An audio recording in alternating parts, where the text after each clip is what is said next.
Hello everybody, in this video I'm going to completely break down how we beat City Defense 715. How it works is there's these waves that come in and there's these different mechanics that you have to do or solve to progress to the next wave. On screen now is one of the mechanics. We'll call this an easy version of Simon Says. In the top right of your screen above your wave counter, there's a selected color. You and your teammate have to go to the corresponding hexagon, matching this color until it disappears. Once it disappears, a wave of mobs will spawn. A freezing skill here for any group will be very helpful. Since we're Carino 2, we chose Ice Shot since it instantly freezes mobs when they are hit.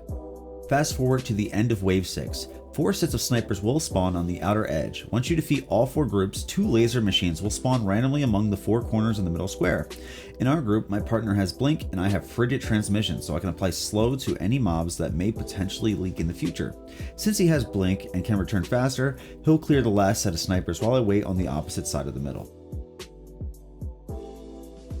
On wave 10, a machinist can potentially spawn in. It's important to not rush here. There will be 2 waves of mobs that can spawn in the middle. You and your partner should stay in the middle to make sure you don't get the bad mob spawn we call jetpacks. In this case, they didn't spawn in, so it was okay for him to leave early instead of helping me clear the 2 waves. At the end of wave 10, you can also potentially get what we'll call Find Waldo. One of the 4 outer spawns will have the real one you need to kill, and 3 fakes. Communication is key. On wave 11, we got very unlucky with mob type and ended up with jetpacks and nightmares at the same time. Thankfully, we had free, so the jetpacks weren't much of an issue. The nightmares will sometimes latch onto you, making them invulnerable to your damage. In this case, your teammate must assist.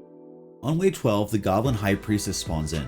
You and your teammate should start in the middle in case of jetpacks, and when it's clear, one of you can go and kill the boss. After an interval, the boss will swap to one of the outer spawns. You can either rotate with your teammate or one of you can play goalie. Wave 13 is a lot like wave 7. 4 rounds of snipers will spawn on the outside. Once the last pair is defeated, 2 laser cannons will spawn in the middle, same thing. At the end of wave 14, it's just snipers and nightmares, so it can give you some time to prepare or even hot swap to other gear if needed. Wave 15 is where it gets the most intense. If the health of the core isn't above 70%, I would recommend resetting earlier in the run. There are 2 main layouts, and both will randomly select from the mob pool as well. One layout will have the Eterna boss. After it's killed, 4 laser cannons will spawn. 2 need to be killed before firing, and the second 2 will most likely fire. This can be a run killer.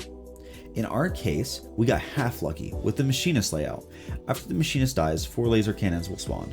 2 need to be killed before firing, and the second 2 will most likely fire. We also got jetpacks, which can also be a run killer. Thinking fast, after killing my first cannon, since the second was going to fire anyway, I stopped and killed the jetpacks before too much damage was caused. If you successfully get past the 4 cannons, you just need to kill the boss, the Lord of Nightmares. It's important to not die a lot here and lose all your lives. There will most likely not be any more damage caused to the core, so you can take your time and claim your free pet. Remember to like, comment, and subscribe if this guide helped you.